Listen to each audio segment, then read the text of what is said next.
Howdy y'all, it's Jordan Smith. This is cement tile. And it is all the rage in all the magazines and in Pinterest and on House. Everybody likes it, we like it too. It's a very long lasting product. Today, I am going to show you how to do a miter cut on this so that you can wrap this tile up over a shower curb. Let me show you what I'm talking about down here.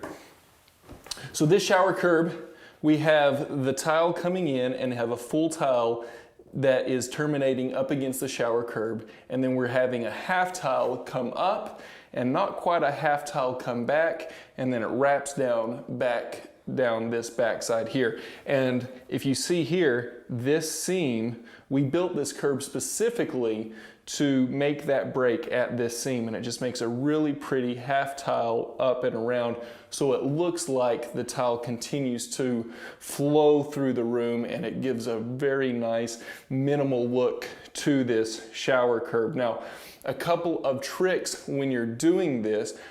First of all, if you want to make a shower curb match the size of tile that you have to do a little bit of math. You have to make sure that the lumber that if you use wood for the shower curb, it's the wood plus you have your backer board on either side and on top of that wood, and then you've got a membrane. We used an OD membrane that goes all the way over this to make sure that the whole thing is waterproofed before we put in our mud base. So you have to do all those calculations to make sure your heights all work out, your heights and your widths all work out, so you have a full half tile here and the width that you want right here. The second thing that you've got to look at is this is a very brittle product. All tile is brittle, but concrete, as much as it wears well if you install it right, it's not a super tough product. It's very hard, but it will chip. And so if we don't take care of this miter, when you miter this back, you're cutting it at an angle. And that means that this edge here is completely unsupported underneath except for the grout in the middle. So that grout, we're using an epoxy grout.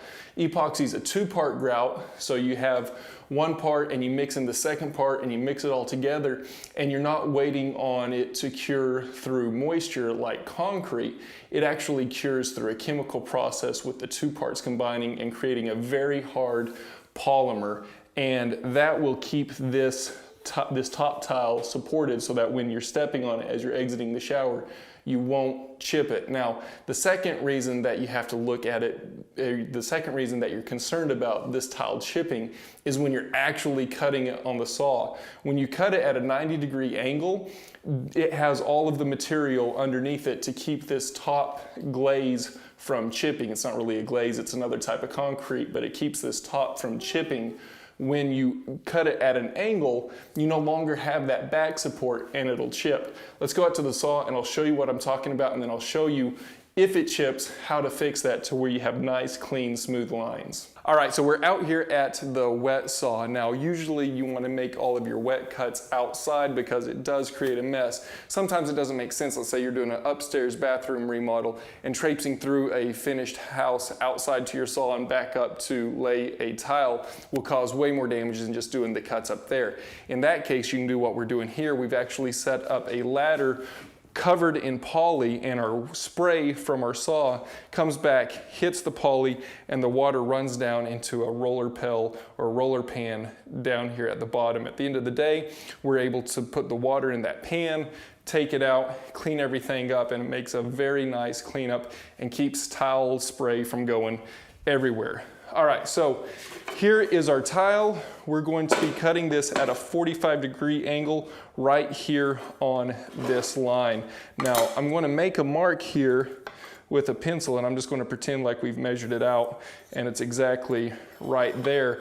You want to make sure that when you make this cut that you take the line, meaning the scrap piece that you're going to be throwing away, the line stays on that side or right underneath the saw, because if you don't, you could wind up with your pencil mark on your bright white tile, and that's difficult to get off. There is a way with the sanding sponge, but it's just better not to create the problem if you don't have to. So this first cut I'm going to do will be just to cut the tile, and because I have the gray cement underneath the Portland cement on top, it is going to create a nice clean cut that is supported by the tile beneath.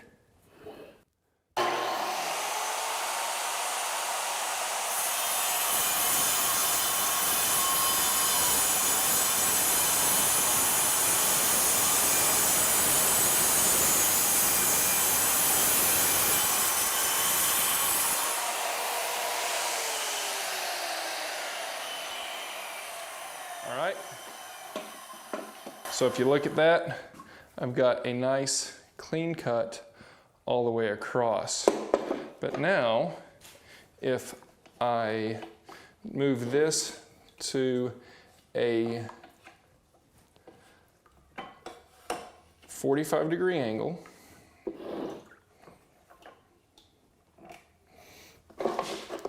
I'm going to be able to make the same cut. Now I want to come just, if you look here, I'm cutting just underneath that Portland cement. You just basically split the difference there on, there it goes. See, here my blade is hitting right there at that edge. All right, let me make that cut. I'm basically leaving the top Portland cement alone, and I'm just taking the gray cement underneath off.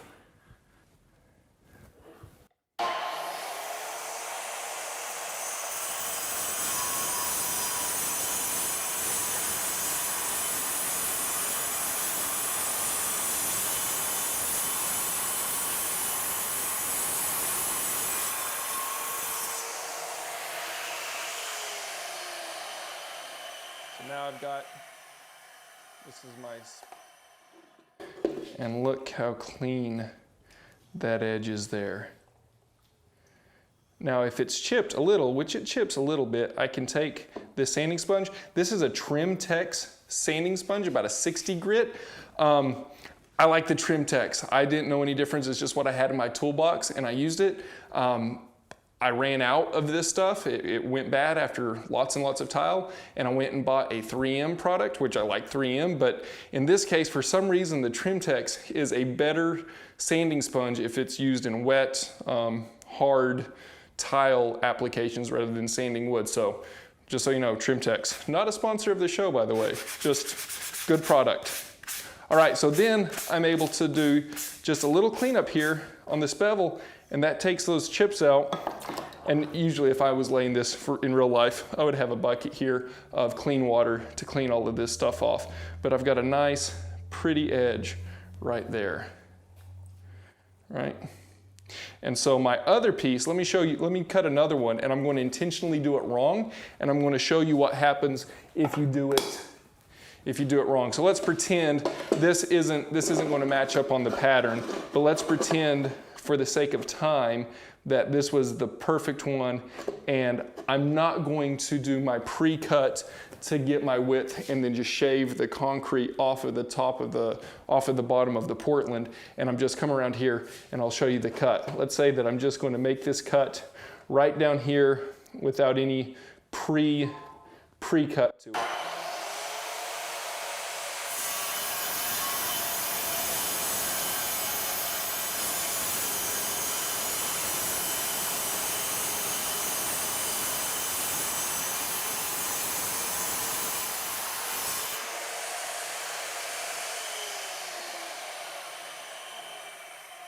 Look at that. You see that jagged edge right here?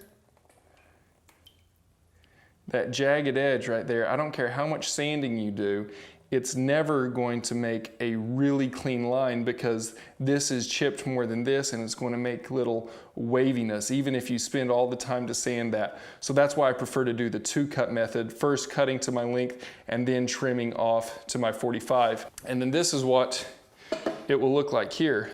But obviously, let me cut this again, and I'll do it in a pretty way so we can see. I'll do it this way.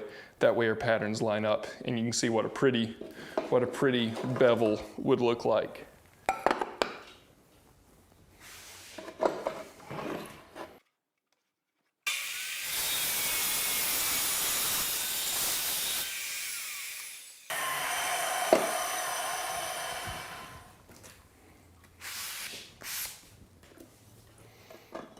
Bam, right there. Now obviously you'll have a grout line on that. You'll have these separated a little bit, and you'll have color matching grout. Again, epoxy grout line will keep that from chipping out. But that's how you make a very clean, non-chipped concrete miter. First, cut your width, and you have this gray concrete as your backing material, so this Portland cement on top doesn't chip out. Then turn your angle and stay completely away from this thin glazed area. Stay completely away from that and just cut the gray concrete away and use a sanding sponge to clean up any chips, and you have a nice clean edge versus a super rough edge if you try to just lean it over and cut it. I hope this helps. I learned it on my own. I searched the internet for all kinds of tips and tricks, and unfortunately, there's not a whole lot of stuff on cement tile. So we're going to do a lot more videos on our experiences laying this. If you're a DIYer and you're thinking about it, don't probably. I mean, if you are like us and you like the challenge and you like figuring it out and you don't mind spending the time and you don't mind spending the money on the right tools and you don't mind researching on the internet a long time to figure out the best way of doing it, knock yourself out. But if you're just trying to save money, go with a different tile. Go with something like this. And we'll talk about this in a little bit, but this is a ceramic tile. They make porcelain tiles with this same pattern. It's cheaper, it's easier to install, it doesn't chip as bad, it's not as pretty, it's not handmade. This is just a cheap imitation of the real stuff. So I like the real stuff, but if you're trying to save money, the real stuff is expensive. It looks great, but it's going to cost you a lot both in material and in labor. So I highly recommend getting a professional to install this, but I also highly recommend spending the money and figuring it out. Thanks so much for watching. Comment below. All of you tile experts out there who are turning over, screaming at your computers, type what I'm missing. Tell me an easier way to do this. Tell me what I'm missing. I'm always wanting to learn, and I know there's a ton of you out there who are experts in this field. So let me know any of your tips and tricks. If you have a question that you want me to answer on these videos, put that in the comments below. Like the video if you liked it. Subscribe if we've earned it, and we'll see you next time on Jordan Smith Builds.